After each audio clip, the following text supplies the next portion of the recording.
Education and Leadership Foundation, tGELF, is the official organizer of V20 India in 2023. This year, we are taking the Values 20 legacy forward by leading the efforts to build a global community of value experts, scholars, advocates, and practitioners that collectively contribute to the discussions of the G20 and G7 with value-based, human-centered policy solutions that commit to overcoming global challenges. V20 India's official theme for 2023 is Lead with Values. In the three task forces, education, employment, plus entrepreneurship and environment, that we at V20 believe to be critical enablers to achieve the SDGs. The Indian value system is deeply rooted in the age-old universal wisdom that promotes harmony, justice, service, and inclusiveness. India's G20 theme of Vasudhaiva Kutumbakam, one earth, one family, one future, strongly reflects these values, and V20 aims to support this value-focused agenda of G20. As we all gather here today, we believe this moment in history to be a novel opportunity for the V20 global community to come together and engage in high-level discussions, thought-provoking deliberations, and vibrant events to celebrate the vision of V20. With over 700 plus attendees from 20 plus countries, over 40 speakers, 100 plus delegates, 30 authors, chapter contributors, and 8 task force leads, we all come together on one global platform. Let's begin the summit, a grand culmination of a year-long effort put by our global community within the G20 presidency to build momentum for an harmonious event. I would like to invite Ms. Dima Al-Shaikh.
Called the guiding force behind our initiative, our V20 India Sherpa, Ambassador Monica Kapil Mohta, to deliver the opening remarks.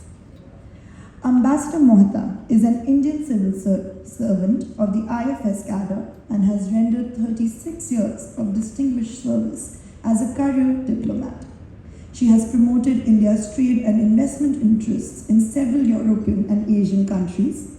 She has been instrumental in coordinating India's cultural outreach and external publicity. Welcome, Nima.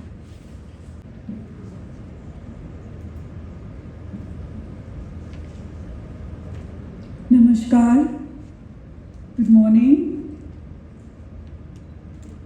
I begin with an ancient Sanskrit prayer to Goddess Earth. Prithvitvaya dhrita loka, Devi tvam Vishnuna dhrita, tvam cha dhare mam Devi, pavitram kuruchasanam. O Goddess Earth, you hold up the entire world, and you in turn are held up by Sri Vishnu, the sustainer of the universe, I pray to you to hold me in your lap and to purify my seat on this earth. Distinguished guests, ladies and gentlemen, a very warm welcome to all of you to the Values 20 Summit 2023. As we near the conclusion of this remarkable journey, I stand before you today with a profound sense of gratitude and pride. The G20 presidency, which India took over on the 1st of December from Indonesia, and we have a large delegation from Indonesia here today. So this has reached its final crucial leg. We as a nation have traversed a path filled with challenges, dialogue, transformative discussions, all guided by the timeless values that underscore the spirit of our civilization and that of our nation. Throughout this presidency, we have witnessed the power of unity and collaboration. The G20 agenda, with its focus on addressing pressing global issues, be it climate, conflict, hunger, terror, has served as a catalyst for meaningful change. We have navigated the complexities of our modern world, always mindful of our deep-rooted civilizational values that have stood the test of time. And friends, it is time for us to purify our asana or seat on this earth, to look at our challenges and to find solutions through the lens of values. India's approach to the G20 presidency has been marked by inclusivity, ambition, and action. We have amplified the voices of the Global South, ensuring that their perspectives and aspirations are heard on the global stage. India has identified a wide array of cutting-edge priorities that have been deliberated by various G20 working groups. We at Values 20 have striven to provide values-focused, human-centered policy solutions to the G20 for the 4th consecutive year. Within the framework of Values 20, we have explored the theme Lead with Values, with unwavering dedication. The V20 House of Values, with its task forces on education, employment and entrepreneurship, and environment, has fostered collaboration and innovation. Anchored by the pillars of leadership, ethics, altruism, and decisive action, this novel initiative has nurtured transformative ideas to its impeccable execution, all brought together in a cohesive manner by the V20 communique of 2023. Today we will witness the unveiling of the V20 India 2023 communique, a document with value-based policy recommendations developed by delegates from across G20 member states that will be presented to the G20 India Secretariat for their consideration. The communique explores the 3 key thrust areas of our initiative in India. The first, E, education. Education has been a central focus of our discussions.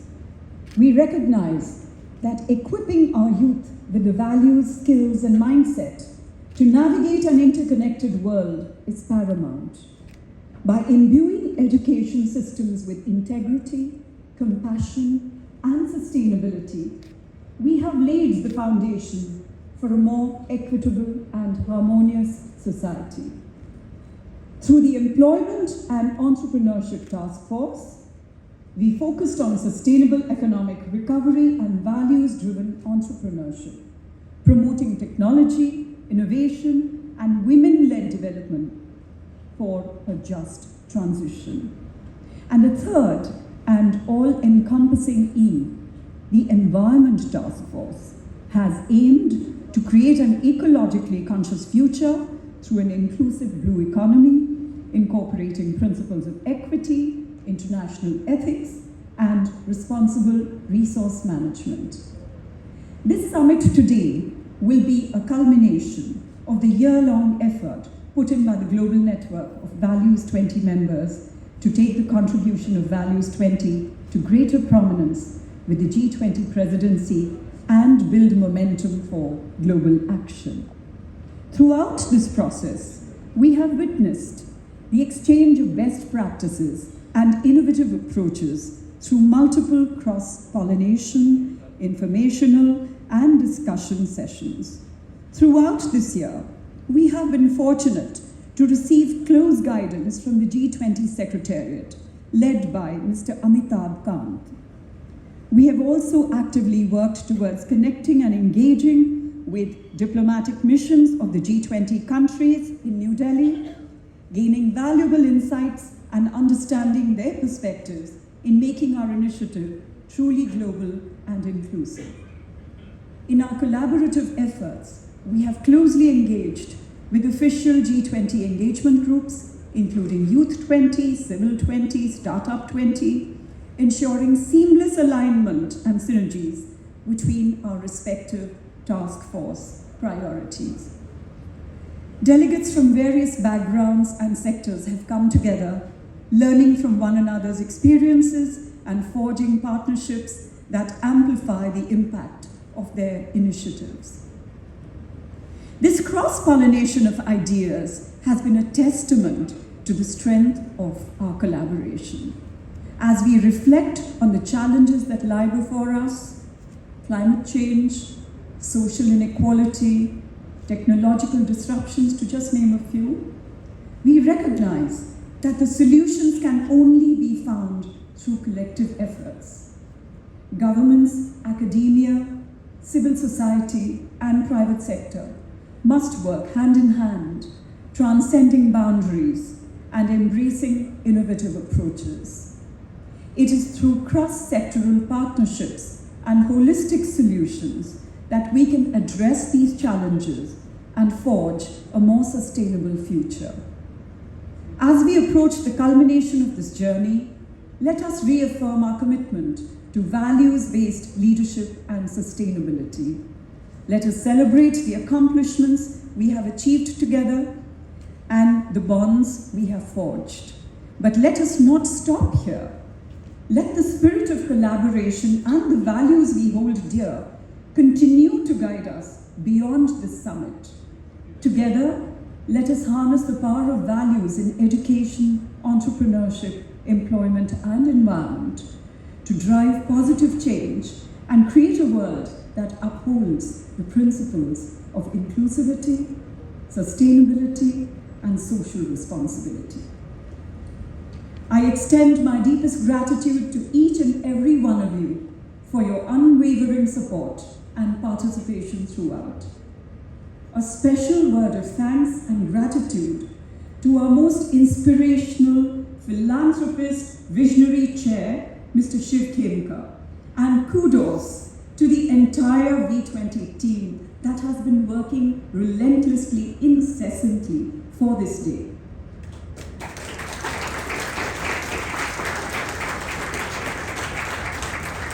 It is through our collective efforts that we have reached this milestone, and it is through our continued collaboration that we will shape a future that is just, prosperous, equitable, and sustainable for all. Let us come together and lead with values. Thank you.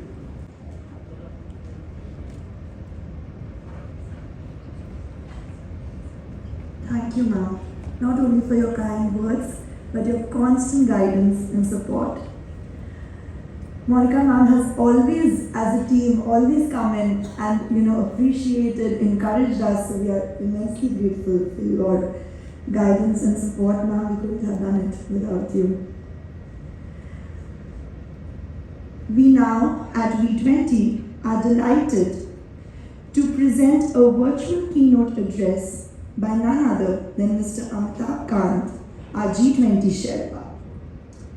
Even though he needs no introductions, I would say a few words to highlight his incredible contribution in India and globally. Mr. Kant currently is serving as the G20 Sherpa of India and was previously the CEO of Niti Aayog, the government's premier policy think tank and the Secretary of the Department of Industrial Policy and Promotion. He is a member of the Indian Administrative Services and has authored many books such as Branding India, An Incredible Story, Incredible India 2.0, etc. Mr. Khan has played a vital role in initiatives like Make in India, Startup India, Incredible India, and culturing and tourism destinations worldwide. He has received international recognition for his work in infrastructure development, product enhancement, and public-private partnerships, and we at V20 have been privileged to receive his close guidance. We would now like to play his virtual address. Distinguished guests, ladies and gentlemen, I am truly delighted that all of you have assembled in India for the Value 20 meeting. The Indian presidency is steadily progressing towards the G20 Leaders Summit, which will be held on 9th and 10th September in New Delhi. The broad theme of India's G20 presidency has been Vasudev Kutumbakam. There is one earth, one family, one future. We may have different geographical boundaries, we may have different political ideologies, but we all come from the same cosmos. And therefore, we all need to work together for humankind and to ensure that we all grow and progress in unison. Over the last 7 months, we have witnessed vibrant and constructive participation from not merely the official working groups and engagement groups, but also from enthusiastic citizens of India across all states and union territory. The world today is facing several challenges. The post-COVID era, when 200 million people have gone below the poverty line, 100 million people have lost their jobs. There's global debt crisis in 75 countries of the world. 1/3 of the world is facing a challenge of recession. And today, we have also the challenge of climate action, climate finance. And therefore, we view many of these challenges, including the geopolitical challenge of a war continuing in Europe for over a year and a half. All these are challenges. But we view them not merely as challenges, but as an opportunity during India's G20 presidency. And therefore, the robust collaboration across the spectrum is very much in sync with Vasudev Kutumbakam, the theme of our presidency. It emphasizes the interconnectedness of all beings by stating that the entire world is truly one big family. The profound wisdom is derived from our ancient Indian values, which promote ideas of equality, justice, harmony, and coexistence. I truly appreciate the work of the Values 20 group for their continued support towards critical intergovernmental and multilateral work that the G20 is entrusted with. Values are integral in shaping individuals' actions, which contribute to larger global movements and serve as a fundamental foundation for creating a more promising future where everyone can lead fulfilling and dignified lives. For the G22 as a forum, core values of stability, inclusion, resilience, and multilateralism have formed the basis of all discussions and outcomes. Some of India's contributions to the G20 agenda, such as the Lifestyle for Environment, LIFE, a mass movement to democratize the fight against climate change, are also centered on the intrinsic Indian values of living in harmony and equanimity with nature and not exploiting its boundaries. I'm positive that this year the Value 20 has been able to showcase the rich heritage of our Indian ethos and centuries-old wisdom which translates into the Indian value system, a framework that can be of great significance towards addressing the pressing challenges facing the world today. Under India's presidency, our focus on resilient and sustainable growth, accelerating progress in sustainable development goals, enabling women to lead development, pushing for just transitions globally, and building a harmonious global future and a global order are all drawn from our Indian values of respect and reverence for all forms of life. As policy makers, values are an essential prerequisite for us. All of us to be able to deliver impactful solutions to pertinent problems, helping us unlock a better quality of life for all citizens across the planet, as well as build a sustainable future for the generations to come. To this end, I truly express my deep gratitude to the Value 20 for their exceptional contribution towards ensuring that values which form the bedrock of all G20 priorities and discussions are held in the highest regard. I wish you all the best, and I am sure that in the next presidency, this will be a formal engagement group of the G20. Ladies and gentlemen, thank you. Truly feels special after all of these months of appreciation from the Sherpa of G20 himself. I would now like to invite Mr. Shiv Vikram Khemka, V20 founding member and V20 India chair, who has truly led the efforts to make V20 India and V20 what it is. He's the executive chairman of tGELF and vice chairman of Sun Group, a 120-year-old family enterprise active in asset management, natural resources, green infrastructure, and technology investments worldwide. Mr. Khemka is also the executive chairman of the Global Education and Leadership Foundation, tGELF. He is currently vice chairman of the board of governors of Junior Achievement Worldwide and also a founding member, of course. He has served on the board of overseers at Wharton and is on the board of the Lauder Institute and the Center for Advanced Study of India at the University of Pennsylvania. He is on the Leadership Council of the Brookings Center for Universal Education, the President's Council on International Activities at Yale, the Asia Society Policy Institute's Global Council, and has served as a board member of the Stanford Center on Philanthropy and Civil Society.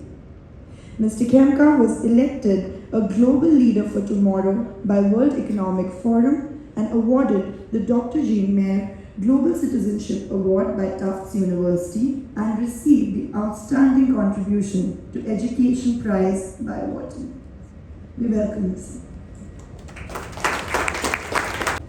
Hope you all rested well, and I know many of you have come from all over the world, so I'm delighted to have many members of the founding circle of V20 with us, and we're really happy to have all our guests in India, Your Excellency, and various other members of the diplomatic community in Delhi. Thank you all for joining us today. I want to start the day by thanking the tGELF team, who really put in a great effort, Devika, and the whole team who've done a great job. So let's give them a big hand of applause. Ambassador Mota, Mrs. Ishwaran, tGELF, we really appreciate all the time and effort they've put into bringing this all together. G20 is an important institution bringing together the wealthiest countries on the planet to try and forge the destiny of the planet as we go forward. And G20, the core of G20 has been economics. That economic architecture that underlies the state of the world has been critically important, and it's been about business, trade, economy, financial flows, regulation, which really drive the global economy, which have brought billions of people out of poverty over the last 20, 30, 40 years. And starting with the Industrial Revolution, I think the world is in a much better place in many ways for each of us in terms of the way we live, at least for the people that can afford it. And even I would say for people that are less privileged than all of us in this room. The world is in many ways a much better place. And yet there are big gaps and huge social inequity. The climate crisis on the planet, I think, is something we all need to be extremely conscious and aware of and active towards trying to resolve. And all of this makes us wonder why. We seem to have everything going well, all this technology, business, entrepreneurship, job creation, wealth creation, and yet for some reason we don't seem to be quite on track. I would say we're a little bit like the Titanic. We've built a beautiful ship and we're all on the Titanic sailing through the beautiful seas, but way there out in the distance, not too far away actually, is an iceberg.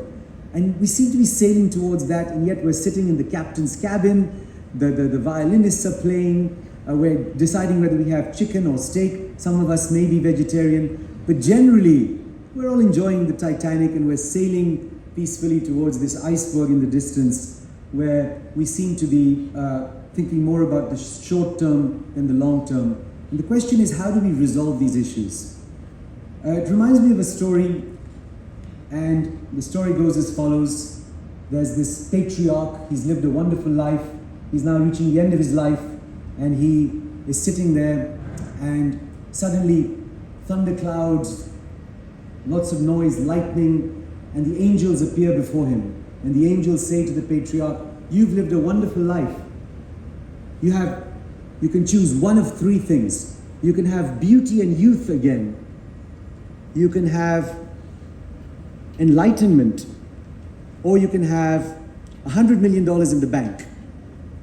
Which one do you choose?" And the patriarch is sitting there, and he's in the garden with all his family. His children are there, his grandchildren are there. It's become a big family now many years later, and he's had a wonderful life. So he thinks carefully about this choice because he realizes it's a very important choice.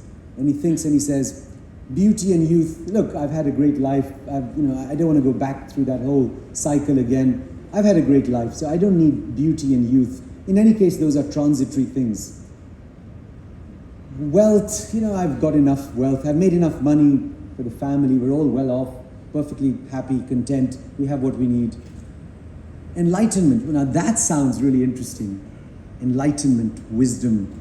So he goes, okay, I choose enlightenment. And suddenly the clouds again part, thunder, lightning, and then as the clouds part, the sun comes out, and this patriarch is sitting there. Everyone's eyes are closed. All the children and grandchildren are staring at the patriarch. There's this aura around him, this glow, this golden glow. And he sits with his eyes closed in silence, this beatific smile on his face like the Buddha, who opens his eyes and he looks at all his beautiful family, gently, lovingly. The family looks back at him expectantly, waiting for the first words out of his mouth, these drops of wisdom. And he goes, I should have taken the money. So we live in a world where we think we should have taken the money. And the question I ask all of us is that really the answer? Is that really the answer? Because although economics is fundamental, how much time do we really spend upon the values that should drive our decision making? How much time do we really spend on thinking about where we as a human race need to go? And the global challenges that Amitabh Kant ji talked about, climate change, geopolitical crises around the world, many social inequity, poverty, disease, pandemics, people suffering. So although we talk about one earth, one family and one future, and I'm proud of that vision, the question is how close or far are we from that? And how do we achieve that? How do we really achieve, not just in words, but in life and experience, one earth, one family and one future? It's easy to talk about it, but the truth is, how much do we really believe in that? And how much do we really drive towards that in our essence?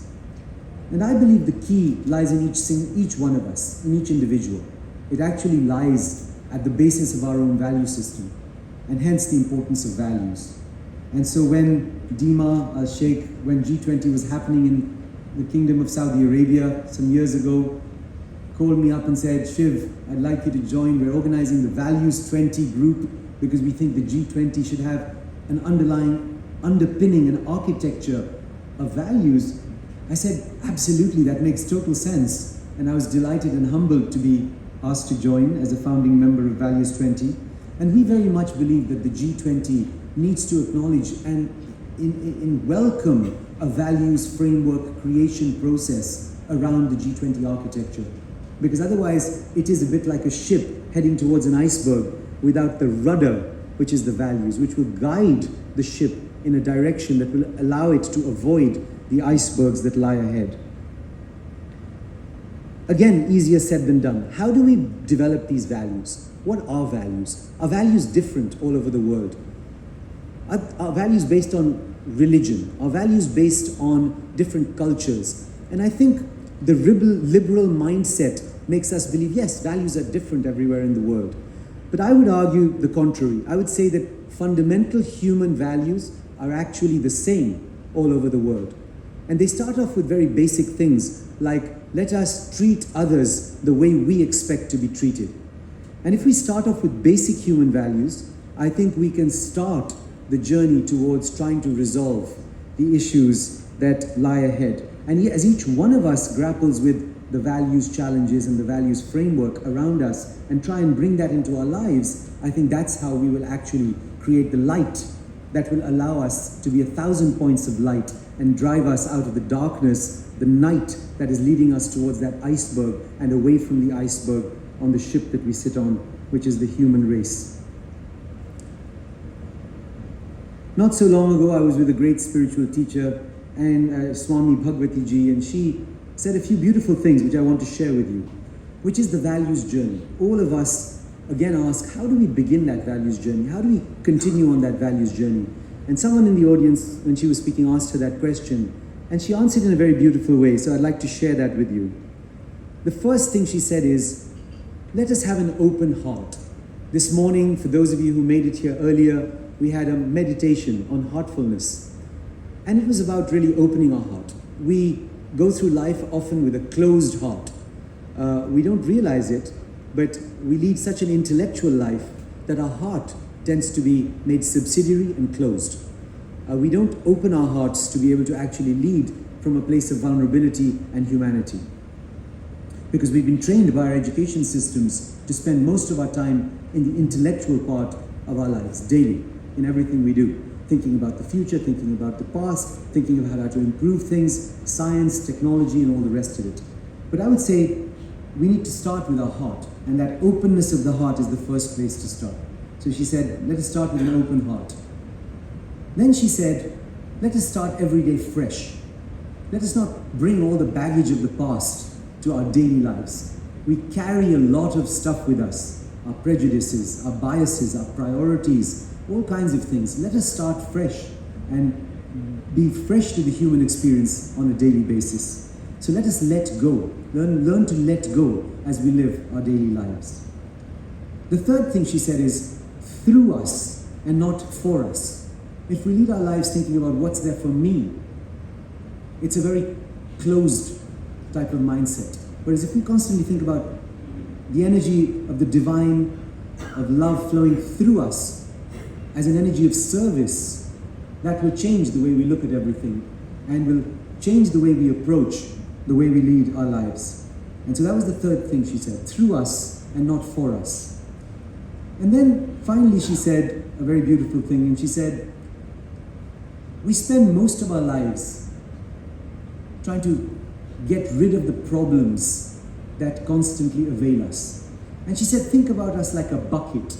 If we are a bucket,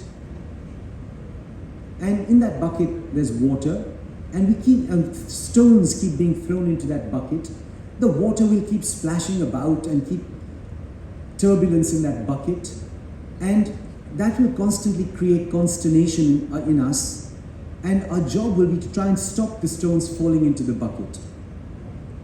But she said, imagine if we can make that bucket into a lake or into the ocean.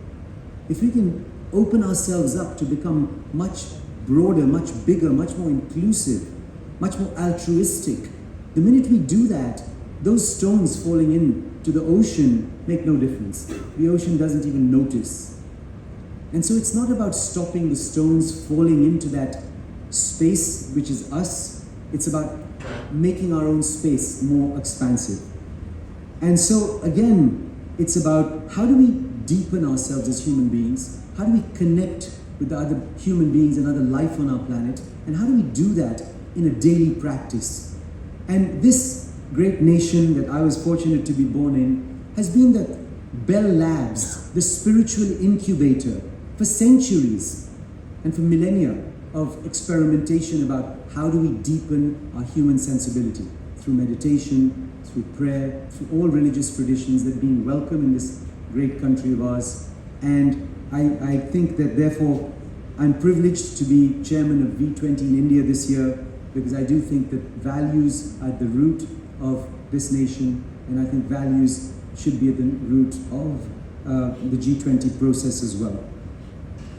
I'd like to take a moment of silence for all those who are suffering around the world at this moment, and to start our day with a thought for the world, not just for us and our privileged lives and our blessed lives and the gratitude we all have for the lives we have. But let us think about all those who don't today have homes, those who don't have food, who've lost loved ones, who live in moments of pain, suffering, discomfort, and make ourselves more open, because in that opening of our minds and our souls to that other human experience is how we start to develop the values framework within ourselves. So I ask us to close our eyes for a minute, take a minute of silence.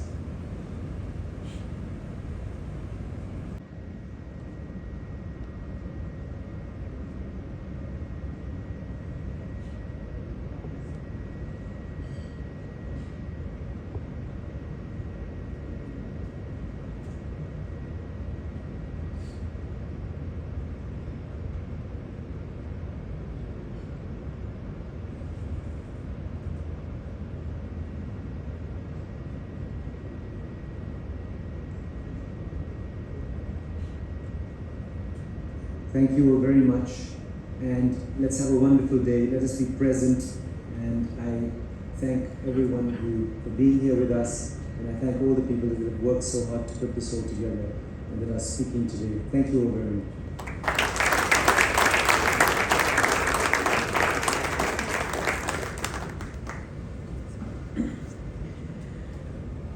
Thank you, Mr. The vision of Values 20.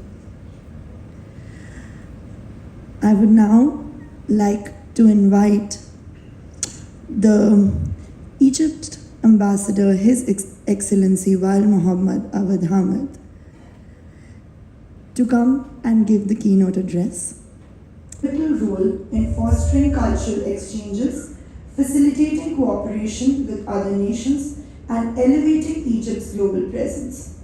His diplomatic expertise and contributions significantly contribute to Egypt's diplomatic endeavors, owing to the mutual affinity and respect towards our cultures and deeply ingrained family.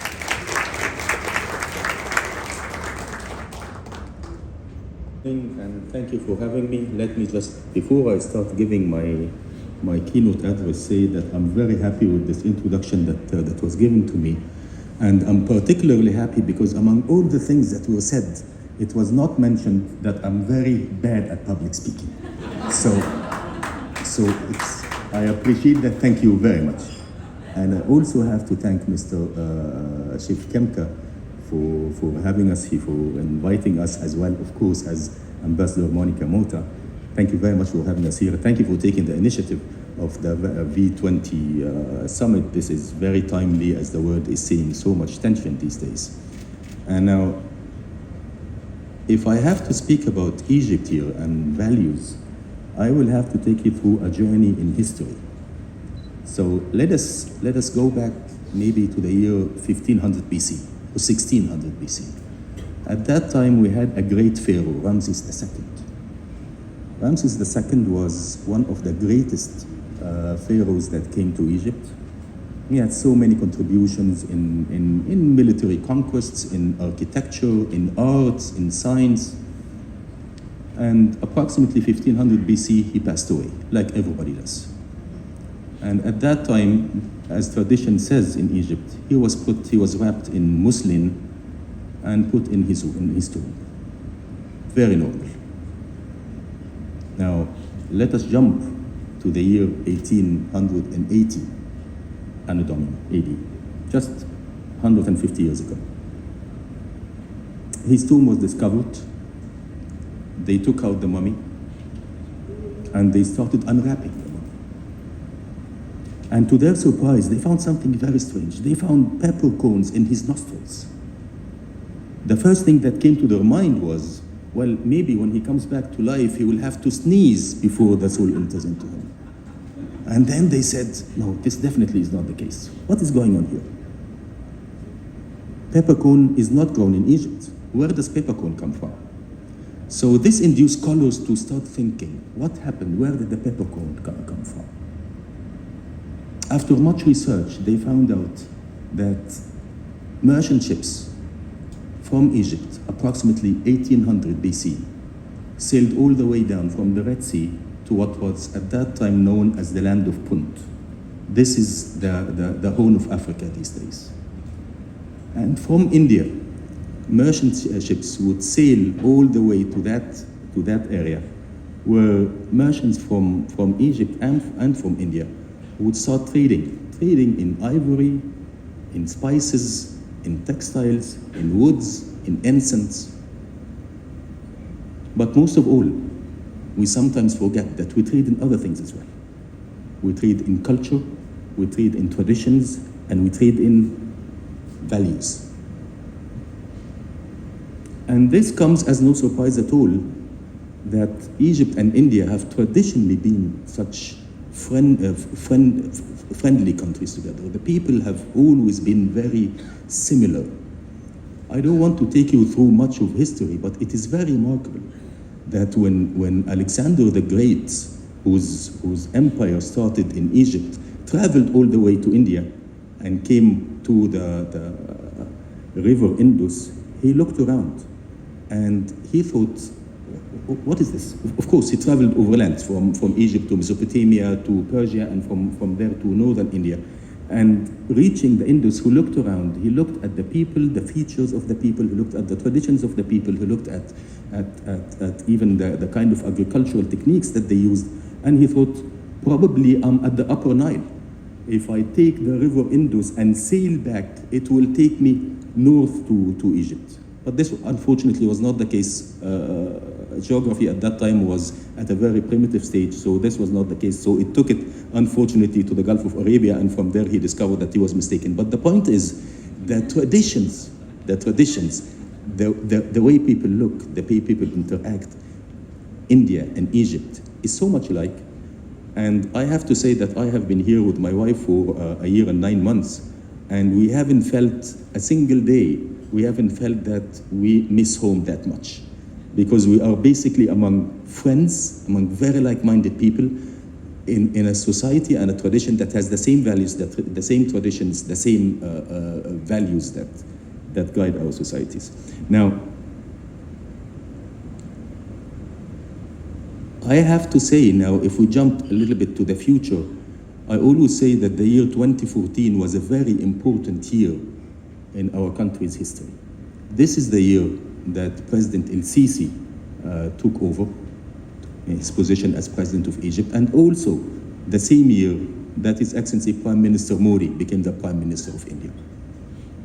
And it looks to me as if it was a concerted action from both of them, that they are basically going along the same track of reform, modernization, giving priority to the poor, to the needy, to reform of society as a whole.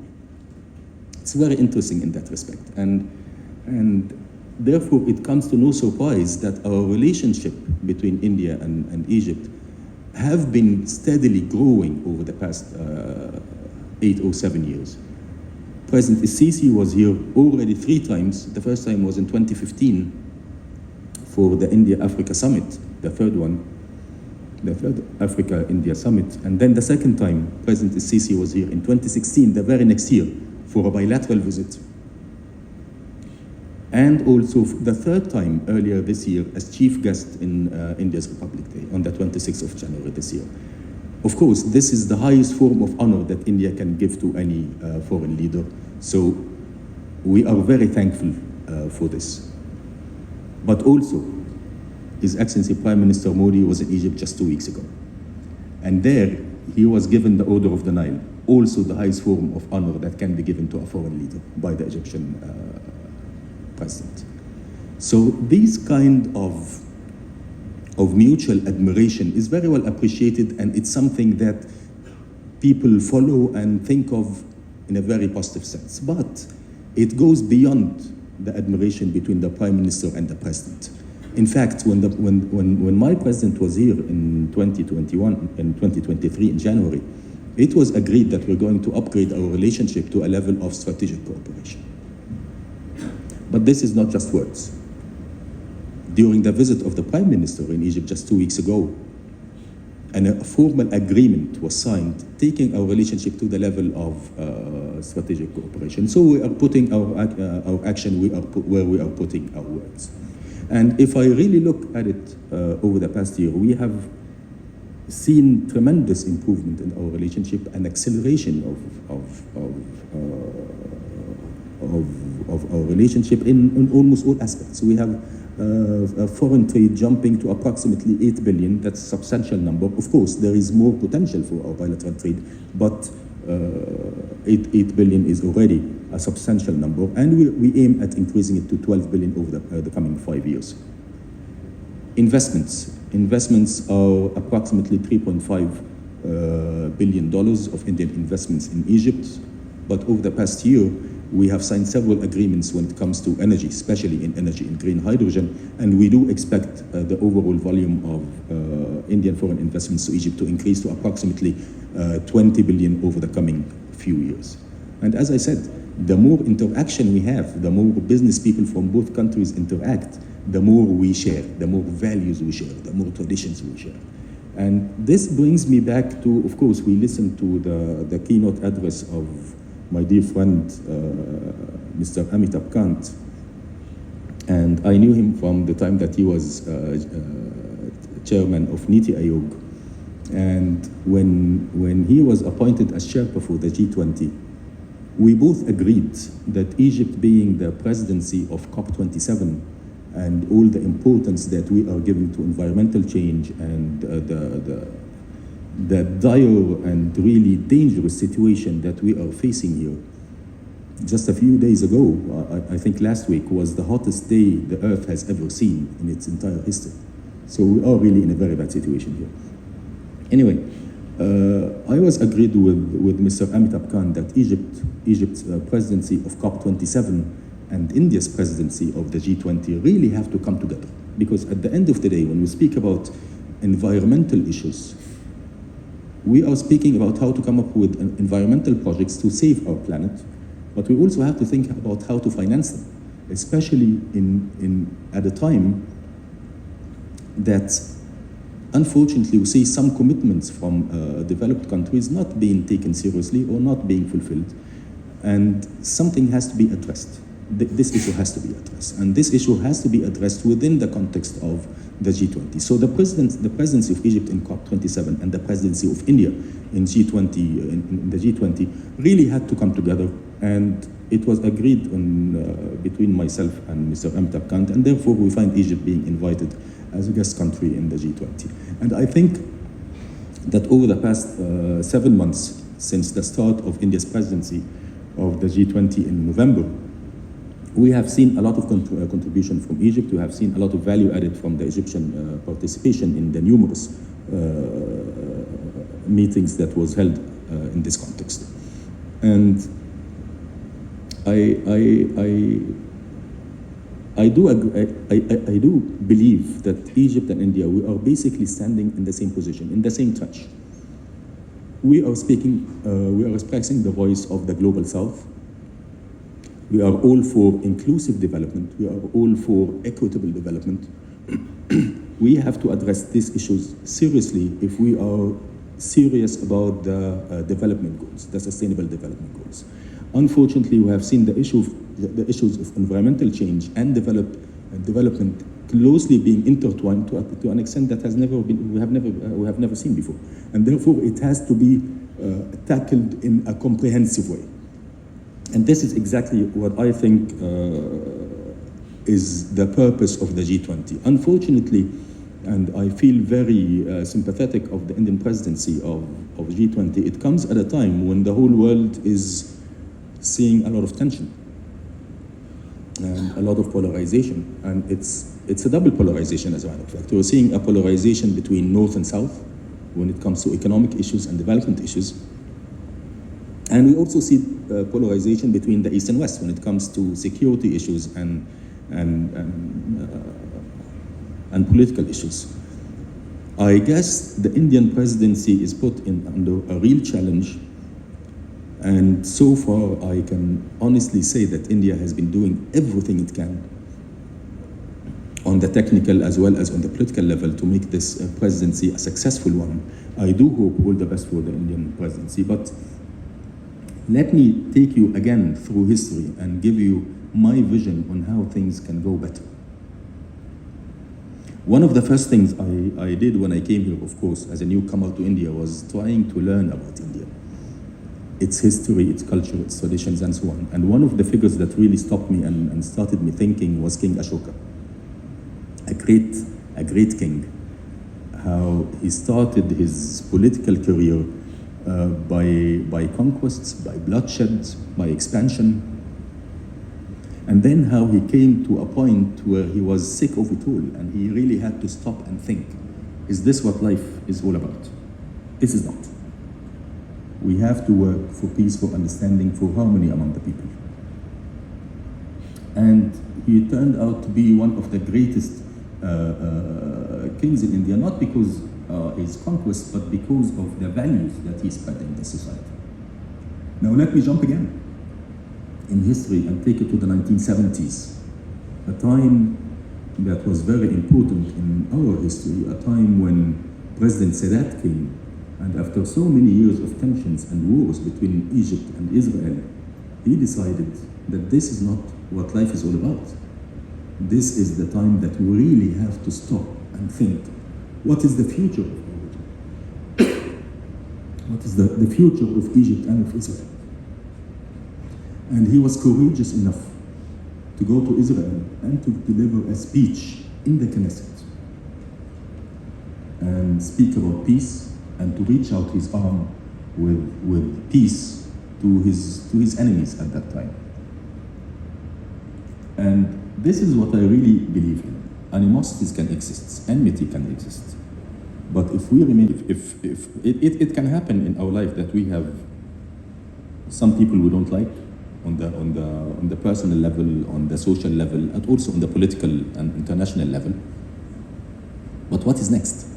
Unless we actually sit together on the same table and start discussing why we don't like each other, we will remain in the same tensions, we will continue not liking each other. And this is not the future that we want to have.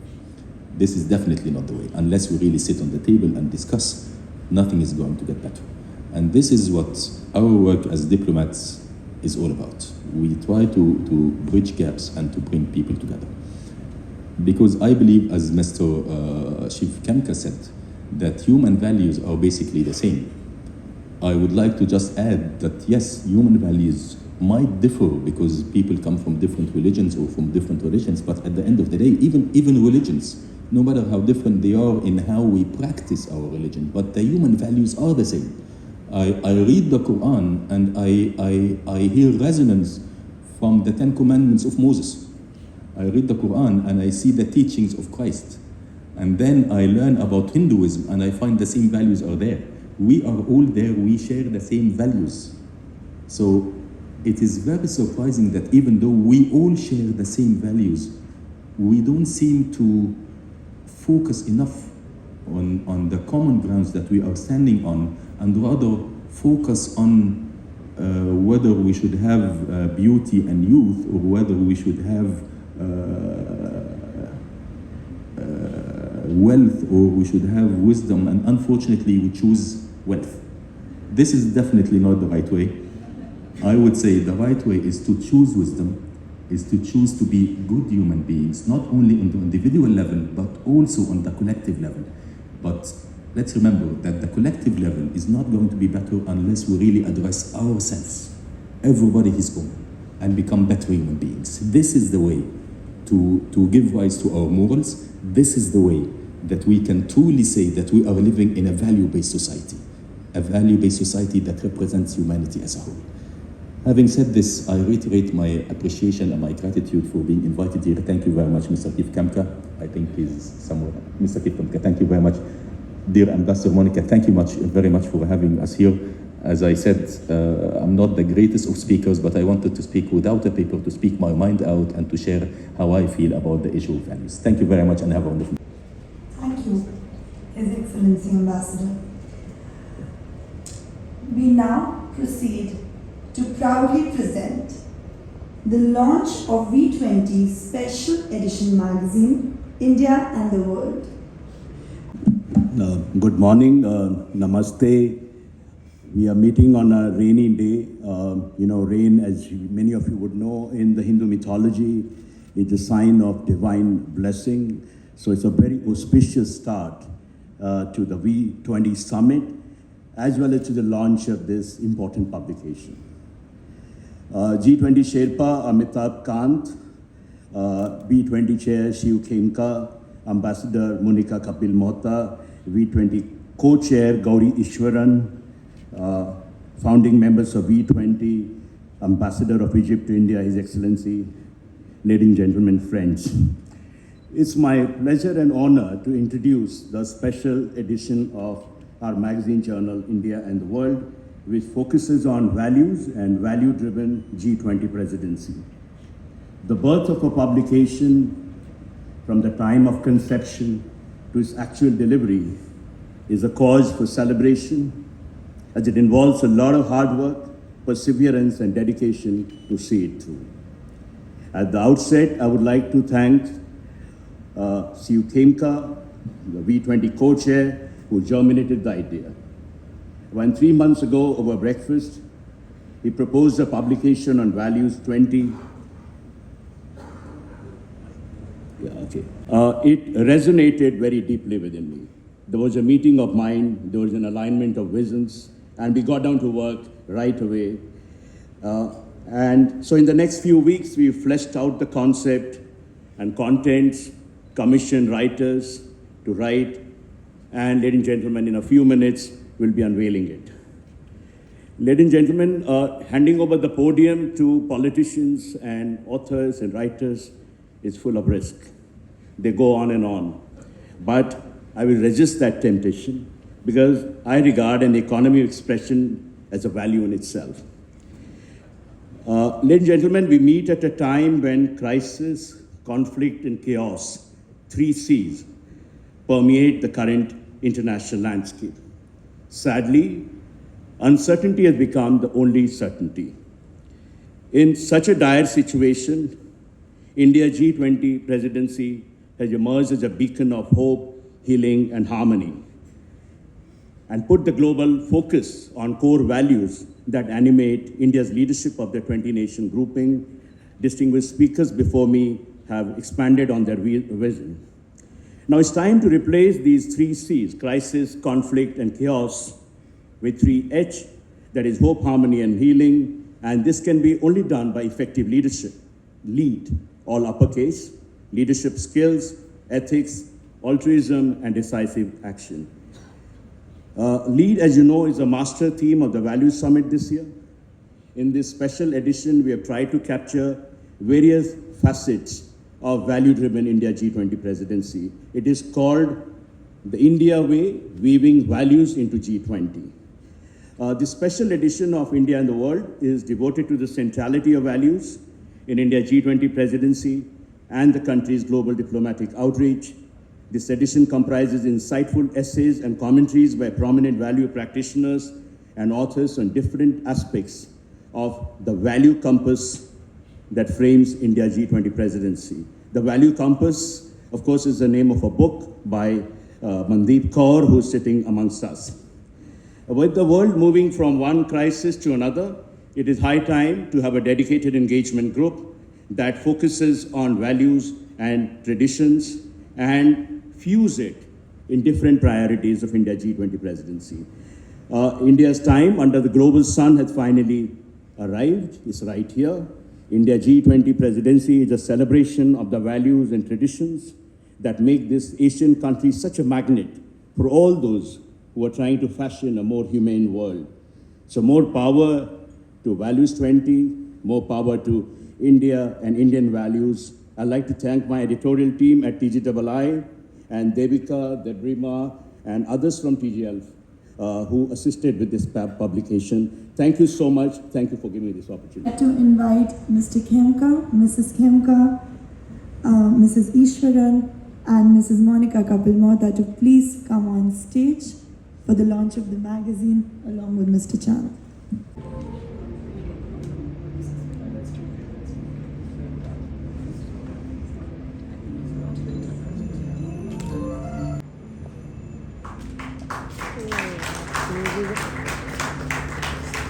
Excuse me.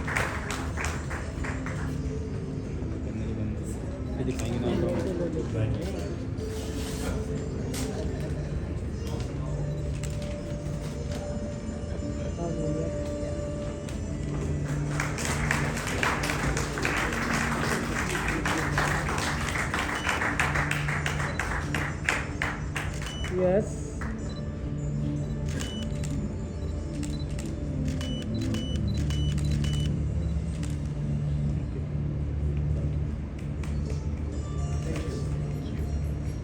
Possibly distributing it to all of you shortly.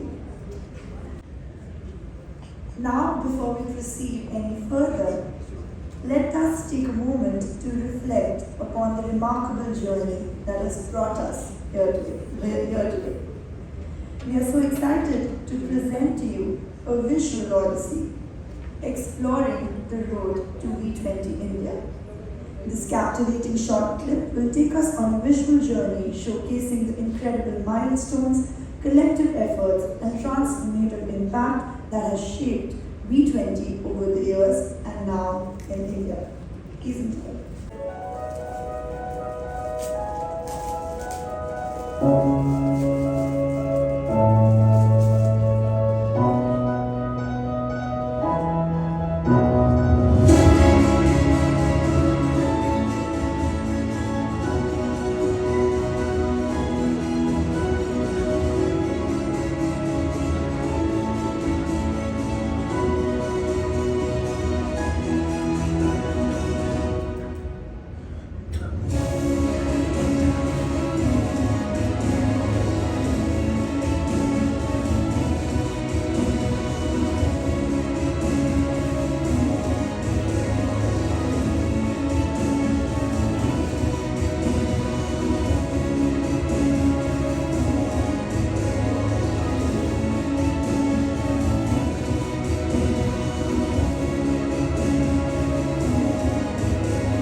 Sorry, yeah. Thank you, guys. Thank you.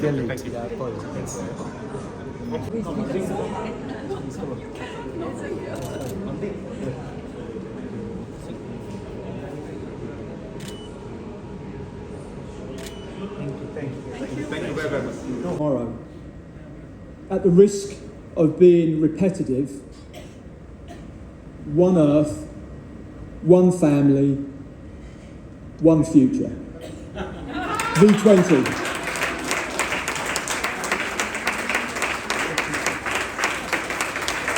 Thank you. I'm happy to take any questions. Or happy to sit down, even more happy to sit down, actually. Do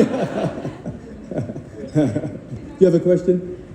So, this thing where we had a group of tribal girls and women come and make films on climate change and how it's impacting their lives while I'm living it.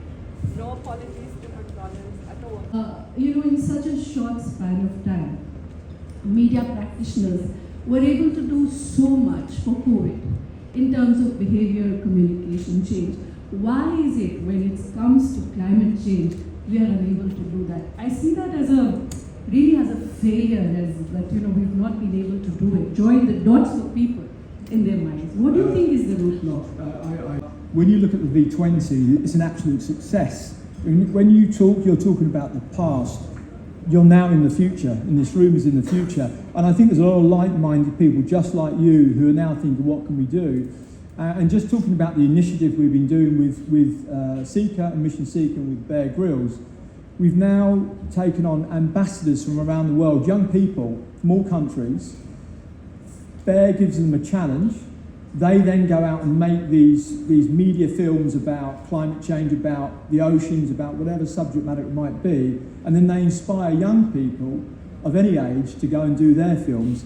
And then we use social media, but we use social media in a positive way to spread the message, because media companies have a responsibility, as I was saying, and we have a voice, but we have a big voice. You probably saw on the intro, 2 billion audience we have with our shows with Bear Grylls.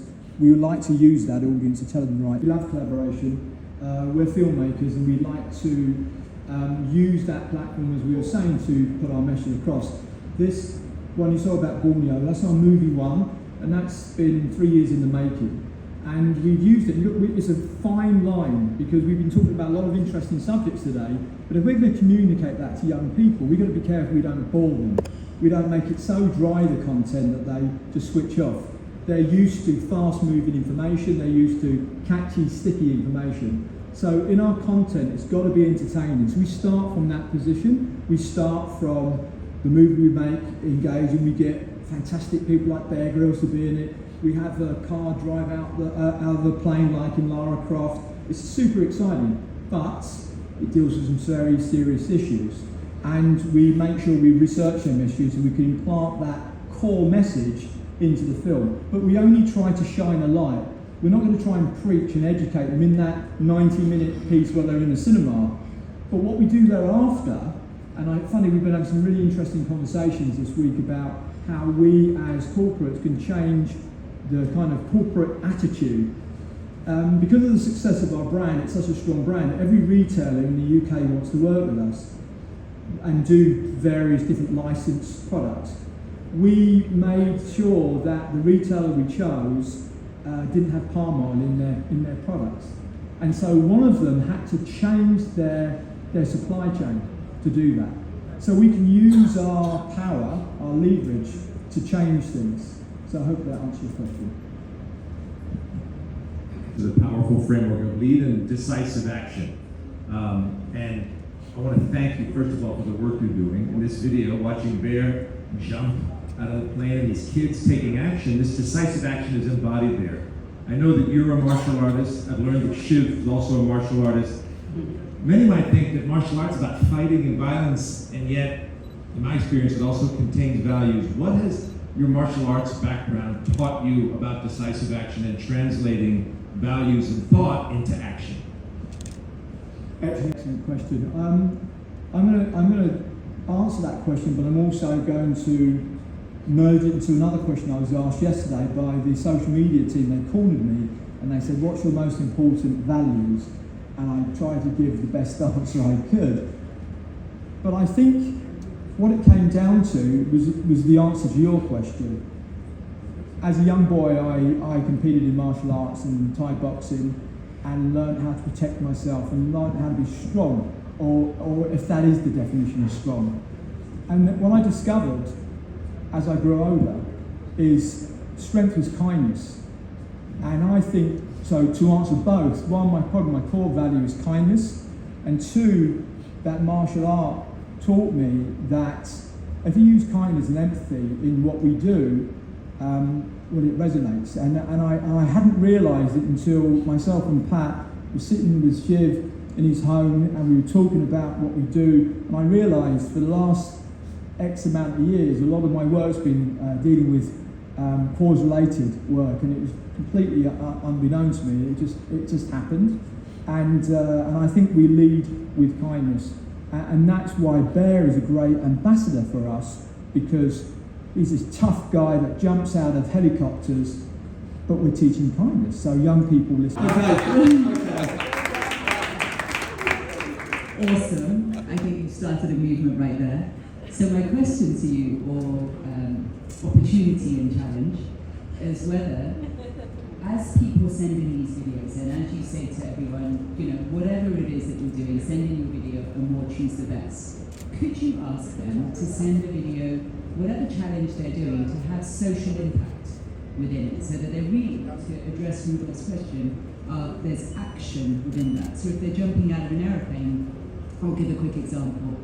I work with an organisation called Creative Visions, and when the rebels were cutting, they would kidnap children from villages in Africa and then take them into the forest and then defame them by cutting off their lips and their nose so that they can never enter back into their village, and that they then would become rebel soldiers, you know, there onwards, and then train them how to be a soldier and train them to fight, but not a nice fight. And in order to rescue those children, one young person had the idea to do leaflet drops from helicopters, telling these young children, listen, we know what's being done to you, we know you've been defaced and defamed, meet us at such and such place, your parents know, they just want to embrace you again and include you again. Come to this point, our helicopters will be waiting and we'll whisk you away out of this.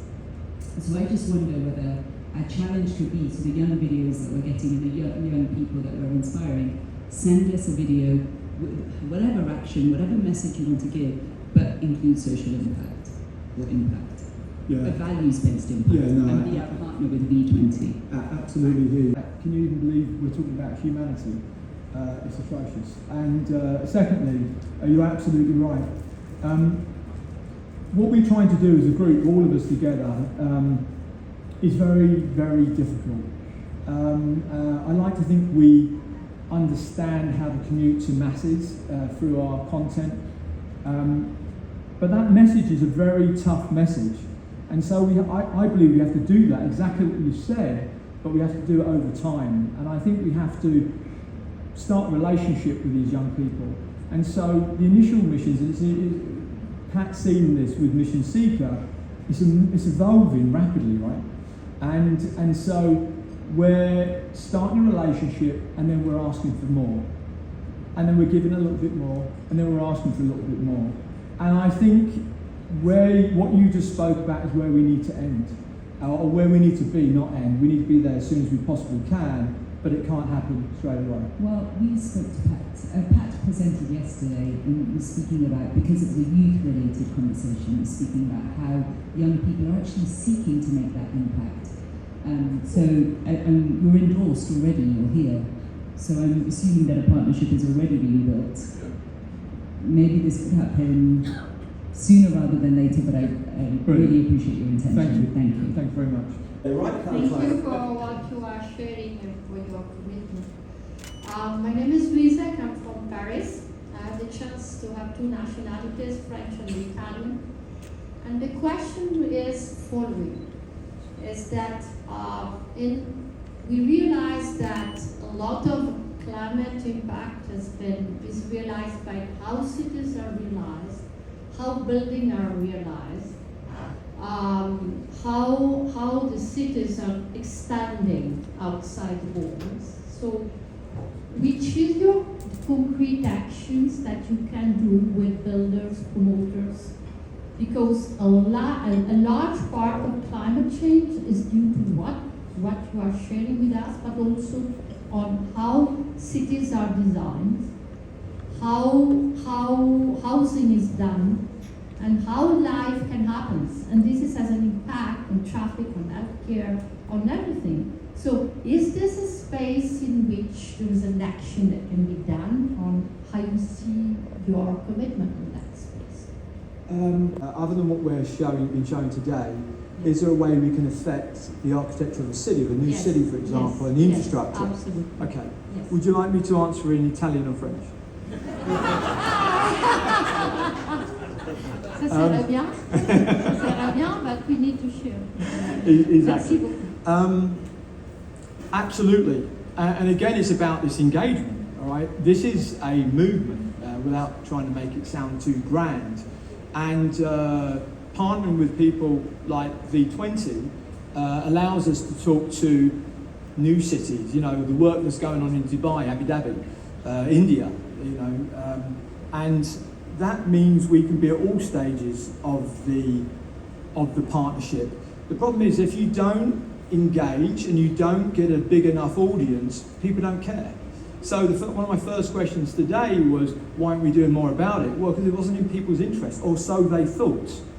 So we're making it in people's interest because it's affecting their dollar, it's affecting their industry. And if we can do that and we can make a scalable business and we have an audience, then all the corporations will want to listen and want to plan. And I think it's exactly that. And then we can go into look at whole sustainable villages, towns, cities. And How old is your nephew? 3-year-old. Okay. Okay. So whenever he comes home, his mother doesn't let him play anywhere else except for in the house, and I'm the only idiot who takes him into the park to play with the dogs. To play with the dogs, right? Okay. And why I give you that example is, while we are trying to protect our children from getting ill, we've also stopped giving them knowledge about nature and what it feels to be living with nature in some sense, in that way as well. And I also see him addicted to the iPad or the mobile phone, literally 24/7, whatever he's doing, right? Counterpart to that, I'm probably one of the few 40-year-olds who watched Quantumania when it released in the theater on the first day, right? So between these two aspects, where you're talking about visually giving people the message that we need to save the environment, and looking at how we are rearing our children, for lack of a better word today, right? And We are what? I missed that last word. we are bringing up our children. 4 years, working on this. But this year could become the way to get the people of the world to help you and to get this communication out in a very strong way. So I just want to hear if you already have those connections, you're already working with them, and this could be an acceleration starting with the G20, and so on and so forth. Yeah, great question. Without criticising Hollywood because they're part of it, I think what normally happens is groups like yours, who are cause-driven individuals, who are kind individuals, say that we need to get a message made, and they go to filmmakers, and the filmmakers, who are great at what they do, make a film, but they know nothing about the subject matter. They don't live the subject matter.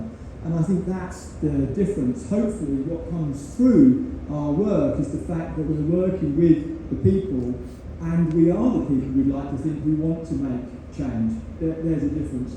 The UN, we've been asked to do some work with the guys. I've got to say, I don't want to criticise not the UN or anyone, just the content that we put out is just so bland. It's just so monotone, one message, because it's just regurgitating what real people think, what people who really care, they tell the filmmakers, this is what I want, and then they just regurgitate in a very bland way. It doesn't have heart. It's not real. It's not authentic. And I think today, not just all of you as the audience, our young people like authentic information. They're smart. They're super smart. And if it's not authentic, they don't believe it. So with that, I'd like to thank everyone today, and I'm honoured to be able to come and speak with you today, and thank you, and V20.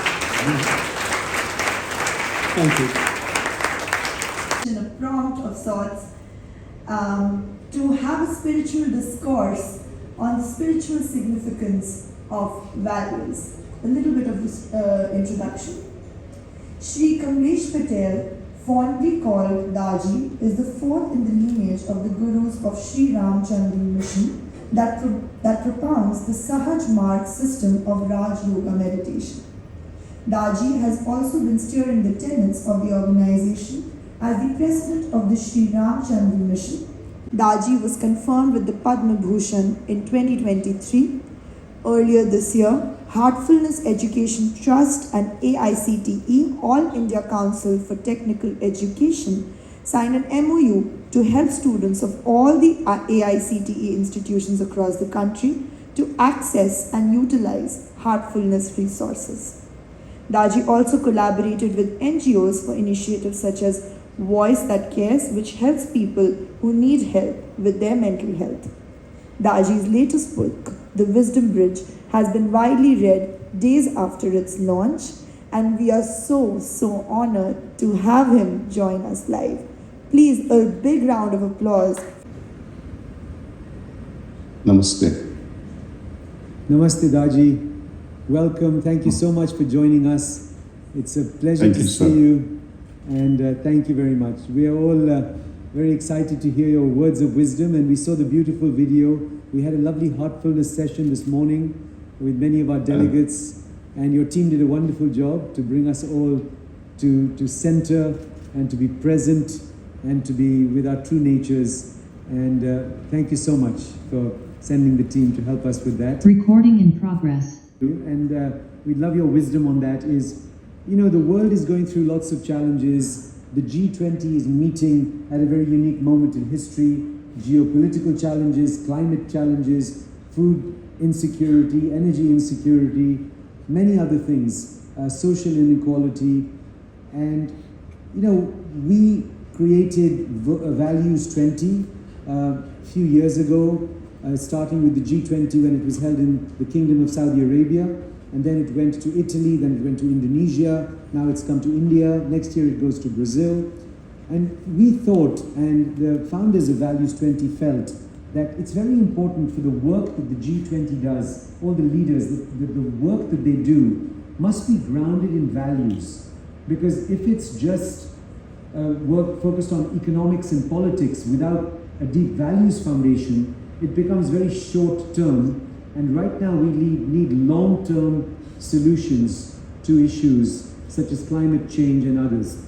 And the question I have for you, Daji, with your tremendous experience and all the work you do globally, all over the world, is how do we actually start to inculcate values into the discussion of global leaders? That every global leader, every time they speak, it starts to center around human values. How do we do that? What is your suggestion? And I know it all begins with each individual, but we want your wisdom. It's a easy question for you, Daji. Mr. Kemka, good to see you and good to converse with you all. My hearty salutations and thank you for making this available to all those who do care for this globe and growth of humanity at large. Values are comparative. What is valuable in India may not be as valuable in other countries.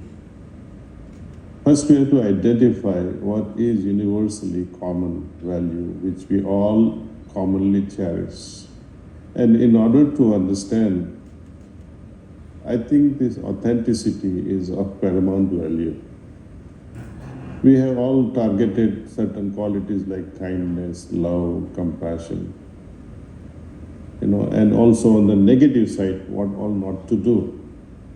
And surprisingly enough, few hundred years back or few thousand years back, when Ashtanga Yoga was formulated, the very first two steps were both value related. So values are not just compromised now. Values have always been compromised ever since human mind started engaging into so many things.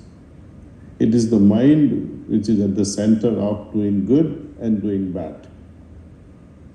The very first step in Ashtanga Yoga starts with yama. And the second step is niyama, exact opposite. And one keeps wondering why in the world sage Patanjali chose the word yama. Because yama to Indian mind means lot of death, yama, to kill.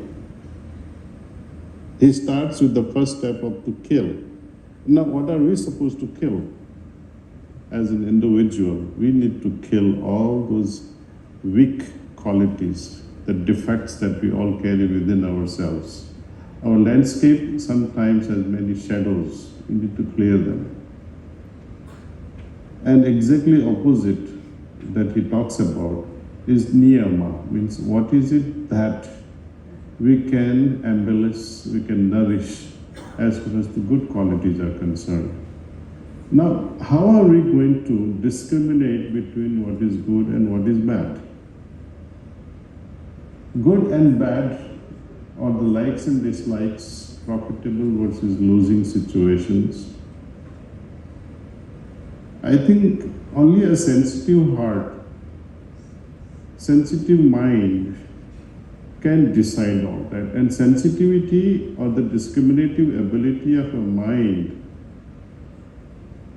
can easily be developed only when we internalize our perception. And our perception can be highlighted or can become superfine only through meditation. You see, and when we meditate, and meditation to me is like when you are looking at the mirror trying to dress yourself, how you look. When we close our eyes and reflect within and meditate day after day, moment after moment, we face ourselves and say, oh, you are not supposed to do this, you did this. So meditation gives us the chance ahead of time what not to do. And if you have done it, it will give you the ability to identify that you did make a blunder there. And then the courage also comes in, because a person who meditates is on a continuous chain of evolution. Otherwise, why would you waste time in meditation? A person who is interested in continuously improving oneself will be so sad after committing one mistake. And having committed a mistake, that person will feel, oh, I should not have done that. In future, I must not repeat it. So a meditative mind is so sensitized that can understand and discriminate between right and wrong. So I always recommend to develop this ability to remain meditative for most time. See, often people, they meditate, but they meditate for a very short time, maybe 5 minutes, maybe 10 minutes, and then allow the mind to wander here and there. And it's not in their control. Real meditative mind is how you behave even with open eyes, how you think and how you act. For example, if you take this up further, when you talk of environment, environmental impact, air for example, or the soil, or the water, they are all affected by another pollutant. To me, the number one pollutant is not air pollution, or it's not the water pollution, or it's not even the pollution that we see in the external world. Number one pollution happens here, your thought pollution. Thought pollution can be cleared, and if once it is cleared, then you will not think of, robbing someone or spoiling air or spoiling water by discharging poisonous or toxic gases. You will not think of becoming so greedy enough to discharge all kinds of waste effluents into the outer atmosphere. So The regulation happens here from the heart as well as the mind. So we have to sync, we have to fine tune both the logical mind and the emotional heart. Both have to be balanced, and both can be balanced only through meditation. So Mr. Kemka, this is my humble suggestion. Start early, teach children early. And how are you going to teach children how to begin meditation? Unless and until you yourself as parents are becoming the example of sitting in a corner peacefully reflecting, and let the child also mimic that in the beginning, and later on it will become a habit. So meditation warns us before we even think. It tells you, don't think like that. And once you prevent your thinking apparatus, then the next step of acting will also be perhaps slowed down. Thank you so much, Daji. That's beautiful. Thank you. Thank you. What I would suggest is any questions from the audience for Daji, because this is a very unique chance to ask Daji some questions. Obviously, please, there's a question over there. My name is Saket. Hello. It's an honor to speak to you, sir. We are actually in air pollution control and monitoring, sir. So my question to you is like the biggest problem that we face, not only in India but all over the world, pollution is everywhere. So the awareness between the people that how harmful this pollution can be to you and to your health and your upcoming generation. So that's only my question, sir, is only innovation that we are going to left for our upcoming ones, or is it the good climate and also the good planet? So what are your words on this, sir? In medical history is vaccination. Prevention is the best medicine. Pollution in air, pollution in water, pollution polluting the soil, all of them have this root in the mind, the greed of human beings. How are we going to regulate the greed, the selfishness, acquisitiveness? We compromise. Suppose if someone is manufacturing sugar, effluents are let out into the soil, into the farms. It is the greed that is making the industrialists do all that. Similarly, releasing the poisonous gas into the air. It can be prevented. I mean, technology can prevent it, but who wants to invest? Ultimately, it boils down to currencies, your ultimate bottom line. So people don't want to compromise. They just want to make more and more money with lesser and lesser investment. So again, everywhere you see is because of this acquisitive mind, selfishness, and greed at the bottom of it all. So my submission as an 18th SDG Sustainable Development Goal by United Nations would be that stop polluting your mind first. Let us train individuals, or before even giving the license to manufacture something, let them go through certain moral lessons that will teach them how to behave, how to protect the planet.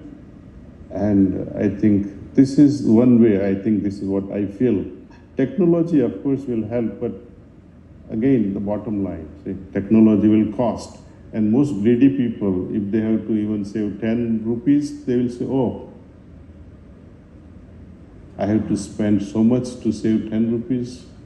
They will always calculate. So best is to make a fundamental change, authentic change, and the training should start very early with children. And I'm sure the next generation will make a difference. With the present generations, I think there are two things I like to say. Teach them meditation. That's number one. Number two, if you catch any of these people, there should be a punishment of such an order that no one would copy that. No one would even dare to pollute. So punishment should be the number one thing today. Only by punishing these industrialists who are polluting, we can solve or we can accelerate the problem and its solution. Thank you, Daji. I know there are more questions in the audience. I'd just like to ask a question before the next question, which is, Daji, so much noise and excitement and worry about artificial intelligence on the planet right now. Next one. And artificial intelligence, what are your views about artificial intelligence, what's happening, generative AI and all of these things? I understand that the important thing is the inner journey and meditating and building our own wisdom and our own real intelligence. But what do you think about what the challenge is of artificial intelligence and how it can be harnessed for good? I can give you a generalized answer. Human beings are human beings. Anything good that we do, things that we do to save time, and having saved time, we don't know what to do with it. Technology helps us save time. Technology helps us flying from one place to another place. Something that used to take 2 years to travel, now we can travel in just 2 hours perhaps. It's a great benefit. But what do you do after you have saved the time? Now, artificial intelligence will save us a lot of time. What are you going to do with the saved time? Most human beings, they degrade themselves, they deteriorate themselves. Any effortless activity, it spoils us at all levels, at physical, mental, and at emotional level. You ask AI to do anything and everything for you, and time will come that emotionally you can be giving directions by probing your head, and these probes might perhaps even think what you are thinking, what you are feeling, and act accordingly. So, technology is not bad. What I'm trying to say, how are we using that freedom? Not for so many good reasons. Similarly, AI will also open up many things. It will free us up even further. This freedom, I think we will not be using it because of our nature. Our nature is very pathetic.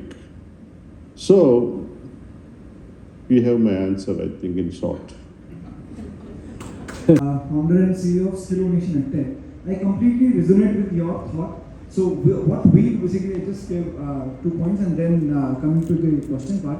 So we cater not only the IQ but also the emotional quotient, creativity quotient, and adversity quotient. We foster art of questioning. We have a patented pedagogy, and we foster not only the child to become intellectual but also to become mindful. So what are your thoughts on that particular part of adversity? Like for example, the quota, which is very much famous for IIT preparations, also famous for the suicidal attempts. And in many cases, we have seen the student who has just given the paper coming to his home and committing suicide. So the idea is he is not able to face the failure. How to come out that particular, the low zone, the failure zone, and face the world, please. Education is all about the ability to observe and having the interest. Intuition, of course, does help a lot. Without intuition, interest, and observation, a child cannot grow. Parental mistake is to expect too much beyond the understood capabilities of a child. And when child is facing that my parents' expectations are up to this level and what they might think about myself, it straight away results in depression and anxiety, and sometimes they avoid facing parents by committing suicide. It is very brutal and it is extremely sad. We at Heartfulness have developed many programs, starting with meditation, relaxation, and a very special program called Brighter Mind. I give you one example.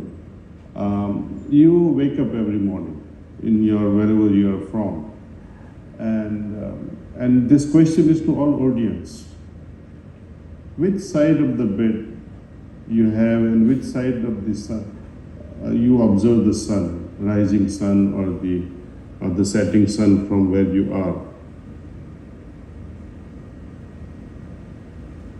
You will all think, perhaps, and from which side or which directions, northbound or southbound, that you entered this particular hall. What is the color of the ceiling that you are watching? What is the color of clothes that is your neighboring seat person is wearing? These are all matters of observation. Most people will fail to even recall who was sitting beside you, or what was the color of the ceiling, how many people were there, what's the direction of the door. We have to, from very early age, teach our children to be observant, bring about this awareness all the time. From a very early age of 2 or 3, ask a child which side is the sun's rising, on which side it is setting. When at night, why is the moon absent today? From which side did it rise? How many stars? In the morning, make them observant, make them aware. How many birds are singing outside? Can you hear? Did you hear any sound at midnight? Did you see any dream? How are you feeling? So we are making them aware not only of the external, but also what you are perceiving inside, how you are feeling inside, the dreams that you saw, they all do matter. And as we make them increase this awareness, slowly through Brighter Mind program that we offer, that intuition will also develop. After all, the human life is all about evolution of consciousness. We have to help not only ourselves evolve at a consciousness level, but also help our children, our youngsters, to evolve at a consciousness level. First thing first, make them understand what is consciousness. Consciousness is all about degree of awareness. And how are we going to increase this degree of awareness? Through mind, by thinking. And as thinking develops, what is it that it evolves into? What becomes of thinking? What becomes of your intellect? What becomes of your ego? And this is what we try to teach at Heartfulness, that this is the pathway. Your thoughts, your intellect, your state of ego, your identification with various things changes your consciousness. And this level of teachings, I think, will definitely help our youngsters move into a different direction, into a world of feelings and perception and intuition, rather than just becoming dogmatic. When we talk of spirituality, and children generally they ask, Dad, Mommy, can you tell me God exists or not? Have you seen God? Does God know everything? Where is God? Why are we here? What is that? They ask many questions. And to all these questions, we have to make up answers. Even about God, when someone says, do you see God? Do you believe in God? And what are your answers? Oh, I do believe in God. Most people would say that. Some minority will say, I don't believe in God. And to my heart, I think they are quite honest when they say, I don't believe in God. People who do believe in God, they say, oh, I believe. But when you ask them, why do you believe? You know, what do they say? My mother taught me, my father taught me. Our books say so. Our religion says so. But what about you? So we are fed, we are conditioned by the society, by our families, but without actual backing through experience. Belief is good. Okay, I believe in God. It's a great belief. But this belief can be enriched, especially with our youth, if you make it experiential. Godliness can be experienced. Divinity can be experienced. Take it further. Is experience once in a while enough?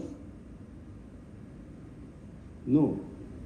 I must become that experience. I may have experienced divinity once in a while, but better would be if I can become divine myself. Enjoying richness of a friend, hospitality of a rich friend is good. But becoming rich yourself is better.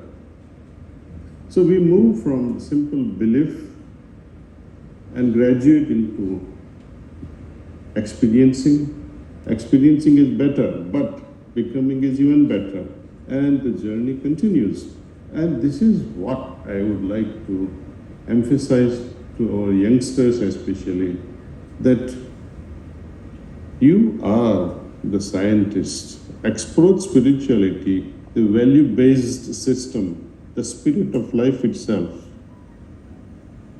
Whatsoever I do, whatsoever I think, whatsoever I feel, all these three things that we do, is it contributing to my consciousness? Is it making my consciousness lighter, more and more refined? Or is it causing it to collapse into a dense feeling in the heart where you feel so heavy? Whenever we become arrogant at an ego level, or when our intelligence fails and our wrong thinking develops, consciousness will falter.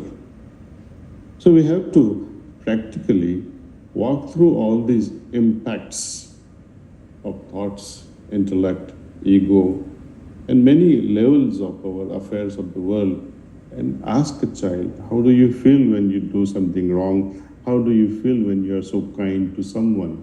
And we have to make them feel rather than use this. This is good too, but we should not ignore the heart. Listening to you has been a very calming experience. My question to you is that English language is kind of strange and funny.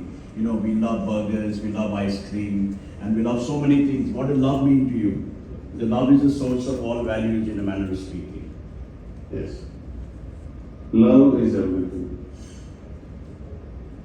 That's what it means to me. Love is everything. When you are approaching godliness also, it's also love. So, flowering of love in our heart is all about nourishing the values. Any value that can bring about love in your heart, that is worth admiring and worth cherishing. To me, love is everything. People often say, I need love. Wife demands love from husband, husband demands love from wife, parents demands love from children, boyfriend, girlfriend demands love from each other. But to me, most precious is to give love. Whether the other person gives it or not, keep giving, keep giving. And only in giving that you become wealthy at a spiritual level with love. Thank you. Thank you so much. Most welcome, sir. Are you there tomorrow? Raji, I'm here. I'm in Delhi tomorrow. No, at the conference. When does the conference Conference end? finishes today, Raji. I see. Okay, it's too late. Otherwise, I would highly recommend this Brighten Mind program be showcased to the audience so they actually understand how it is being done. Otherwise, you can visit the site brightenmind.com. Thank you so much, Raji. We will do that. Thank you very much.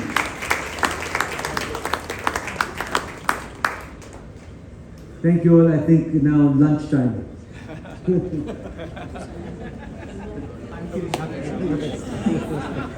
That does ring a bell, lunchtime. Thank you so much.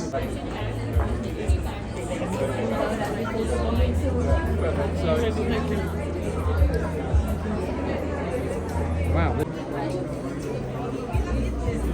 Oh, what are we filming for? B20 and G20.